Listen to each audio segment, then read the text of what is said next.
Brace த Lord. இன்றைய தியானம் யோவான் 15வது அதிகாரம் 1 முதல் 27 வரை. நான் மெய்யான திராட்சை செடி, என் பிதா திராட்சை தோட்டக்காரர். என்னில் கனி கொடாதிருக்கிற கொடி எதுவோ அதை அவர் அறுத்து போடுகிறார். கனி குடிக்கிற கொடி எதுவோ அது அதிக கனிகளை கொடுக்கும்படி அதை சுத்தம் பண்ணுகிறார். நான் உங்களுக்கு சொன்ன உபதேசத்தினாலே நீங்கள் இப்பொழுதே சுத்தமாயிருக்கிறீர்கள். என்னில் நிலைத்திருங்கள், நானும் உங்களில் நிலைத்திருப்பேன். கொடியானது திராட்சை செடியில் நிலைத்திராவிட்டால் அது தானாய் கனி கொடுக்க மாட்டாதது போல நீங்களும் என்னில் நிலைத்திராவிட்டால் கனி கொடுக்க மாட்டீர்கள். நானே திராட்சை செடி, நீங்கள் கொடிகள். ஒருவன் என்னிலும் நான் அவனிலும் நிலைத்திருந்தால் அவன் மிகுந்த கனிகளை கொடுப்பான். என்னை அல்லாமல் உங்களால் ஒன்றும் செய்யக்கூடாது. ஒருவன் என்னில் நிலைத்திராவிட்டால் வெளியே எரிவுண்ட கொடியைப் போல அவன் எரிவுண்டு உலர்ந்து போவான். அப்படிப்பட்டவைகளை சேர்த்து அக்கினியிலே போடுகிறார்கள், அவைகள் எரிந்து போம். நீங்கள் என்னிலும் என் வார்த்தைகள் உங்களிலும் நிலைத்திருந்தால் நீங்கள் கேட்டுக்கொள்வது எதுவோ அது உங்களுக்கு செய்யப்படும். நீங்கள் மிகுந்த கனிகளை கொடுப்பதினால் என் பிதா மகிமைப்படுவார். எனக்கும் சீஷராய் இருப்பீர்கள். பிதா என்னில் அன்பாய் இருக்கிறது போல நானும் உங்களில் அன்பாய் இருக்கிறேன். என்னுடைய அன்பிலே நிலைத்திருங்கள்.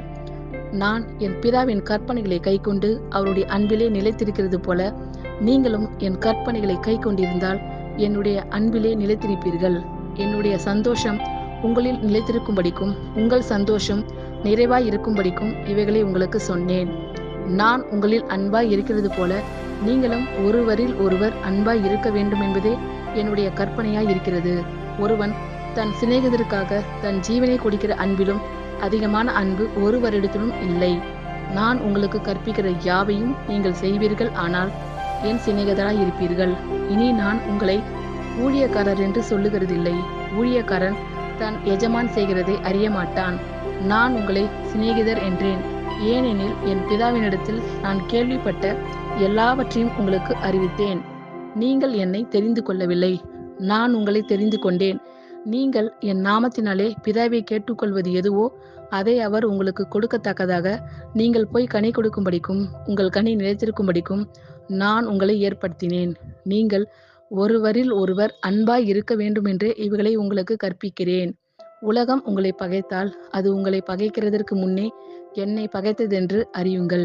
நீங்கள் உலகத்தாராய் இருந்தால் உலகம் தன்னுடையதை சிநேகித்திருக்கும். நீங்கள் உலகத்தாராய் இராதபடியினாலும் நான் உங்களை உலகத்திலிருந்து தெரிந்து கொண்டபடியினாலும் உலகம் உங்களை பகைக்கிறது. ஊழியக்காரன் தன் எஜமானிலும் பெரியவன் அல்ல என்று நான் உங்களுக்கு சொன்ன வார்த்தையை நினைத்து கொள்ளுங்கள். அவர்கள் என்னை துன்பப்படுத்தினது உண்டானால் உங்களையும் துன்பப்படுத்துவார்கள். அவர்கள் என் வசனத்தை கை கொண்டது உண்டானால் உங்கள் வசனத்தையும் கை கொள்ளுவார்கள். அவர்கள் என்னை அனுப்பினவரை அறியாதபடியினால் என் நாமத்தின் நிமித்தமே இவைகளை எல்லாம் உங்களுக்கு செய்வார்கள். நான் வந்து அவர்களிடத்தில் பேசாது இருந்தேனானால் அவர்களுக்கு பாவம் இராது. இப்பொழுதோ தங்கள் பாவத்தை குறித்து போக்கு சொல்ல அவர்களுக்கு இடமில்லை. என்னை பகைக்கிறவன் என் பிதாவையும் பகைக்கிறான். வேறு ஒருவரும் செய்யாத கிரியைகளை நான் அவர்களுக்குள்ளே செய்யாதிருந்தேனானால் அவர்களுக்கு பாவம் இராது. இப்பொழுது அவர்கள் என்னையும் என் பிதாவையும் கண்டும் பகைத்தும் இருக்கிறார்கள். முகாந்தரம் இல்லாமல் என்னை பகைத்தார்கள் என்று அவர்களுடைய வேதத்தில் எழுதியிருக்கிற வாக்கியம் நிறைவேறும்படிக்கு இப்படி ஆயிற்று.